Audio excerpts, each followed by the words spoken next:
নমস্কার। বিপদের পর আবারও নতুন সতর্কতা। আজ 25 ফেব্রুয়ারি মঙ্গলবার পশ্চিমবঙ্গ ও বাংলাদেশের আবহাওয়ায় বড়সড় পরিবর্তনের স্পষ্ট ইঙ্গিত মিলছে। এই মুহূর্তে উইন্ডি অ্যাপের লাইভ ডেটা অনুযায়ী দেখা যাচ্ছে বঙ্গোপসাগর থেকে বিপুল পরিমাণ জলীয় বাষ্প ঢুকে পড়ছে দক্ষিণবঙ্গের দিকে, যার জেরে আজকের দিনটা অত্যন্ত গুরুত্বপূর্ণ হয়ে উঠেছে।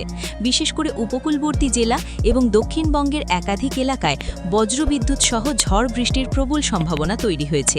তাই আজকের এই আপডেটটি শেষ পর্যন্ত অবশ্যই দেখুন।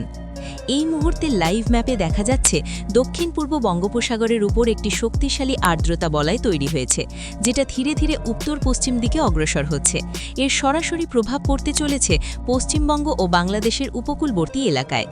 আজ সকাল থেকেই আকাশে মেঘের ঘনত্ব বাড়তে শুরু করেছে এবং দুপুরের পর থেকে বজ্রগর্ভ মেঘ তৈরি হওয়ার প্রবল সম্ভাবনা রয়েছে। এর ফলে বিকেল থেকে রাতের মধ্যে দক্ষিণবঙ্গের বিস্তীর্ণ অংশে বজ্রবিদ্যুৎ সহ ঝড় বৃষ্টি শুরু হতে পারে। সবচেয়ে আগে প্রভাব পড়বে পূর্ব মেদিনীপুর, পশ্চিম মেদিনীপুর, দক্ষিণ 24 পরগনা এবং উত্তর 24 পরগনায়। দীঘা, কাঁথি, নামখানা, গঙ্গাসাগর, কাকদ্বীপ, সুন্দরবন এলাকায় মেঘলা আকাশের সঙ্গে হালকা থেকে মাঝারি বৃষ্টি শুরু হতে পারে এবং সঙ্গে ঘন্টায় 40 থেকে 60 কিলোমিটার গতিবেগে দমকা ঝোড়ো বাতাস বইতে পারে। কিছু কিছু এলাকায় বজ্রপাতের ঘটনাও ঘটতে পারে, তাই বিশেষ সতর্ক থাকার পরামর্শ দিচ্ছে আবহাওয়া দপ্তর। কলকাতা, হাওড়া, হুগলি, চন্দননগর, ব্যারাকপুর, উলুবেড়িয়া, শ্রীরামপুর, পানিহাটি, বারাসত, বনগাঁ এই সমস্ত এলাকায় আজ বিকেল থেকে সন্ধ্যার মধ্যে বজ্রবিদ্যুৎ সহ বৃষ্টি হওয়ার প্রবল সম্ভাবনা রয়েছে। কোথাও কোথাও স্বল্প সময়ের জন্য ভারী বৃষ্টিও হতে পারে। শহরাঞ্চলে জল জমার পরিস্থিতি তৈরি হতে পারে এবং যান চলাচলে বিঘ্ন ঘটতে পারে।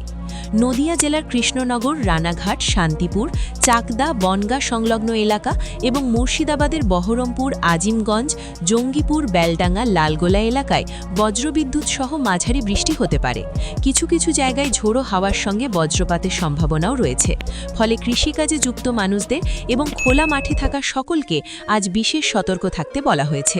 পশ্চিম বর্ধমান ও পূর্ব বর্ধমান জেলার দুর্গাপুর, আসানসোল, বর্ধমান, মেমারি, মন্তেশ্বর, কাটোয়া, গুসকরা, কালনা এলাকায় বিকেলের পর থেকে বৃষ্টি শুরু হতে পারে। বজ্রবিদ্যুৎ সহ হালকা থেকে মাঝারি বৃষ্টির পাশাপাশি দমকা হাওয়া বইতে পারে। বাঁকুড়া, পুরুলিয়া, বিষ্ণুপুর, সোনামুখী, খাতড়া, ঝাড়গ্রাম, গোপীবল্লভপুর এলাকাতেও বিকেলের দিকে ঝড় বৃষ্টির সম্ভাবনা তৈরি হয়েছে।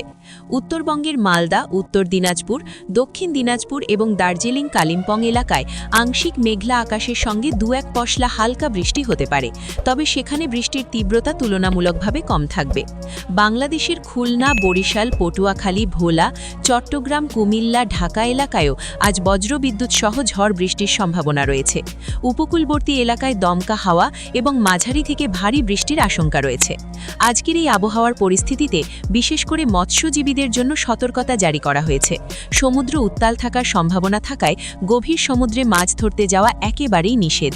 ছোট নৌকা ও ট্রলারগুলিকে উপকূলের কাছাকাছি থাকতে বলা হয়েছে। পাশাপাশি বিদ্যুৎ চমকানোর সময় খোলা জায়গায় অবস্থান না করা, বড় গাছের নিচে দাঁড়ানো থেকে বিরত থাকার পরামর্শ দেওয়া হয়েছে। আজ রাতের দিকে দক্ষিণবঙ্গের বিভিন্ন জেলায় বৃষ্টির দাপট কিছুটা কমলেও মেঘলা আকাশ বজায় থাকবে। আগামীকাল সকালেও কিছু কিছু এলাকায় হালকা বৃষ্টি ও কুয়াশার সম্ভাবনা রয়েছে। তাপমাত্রা খুব বেশি পরিবর্তন না হলেও আর্দ্রতার কারণে অস্বস্তিকর আবহাওয়া তৈরি হতে পারে। সব মিলিয়ে আজ 25 ফেব্রুয়ারি গোটা দক্ষিণবঙ্গ ও উপকূলবর্তী অঞ্চলের জন্য অত্যন্ত গুরুত্বপূর্ণ একটি দিন।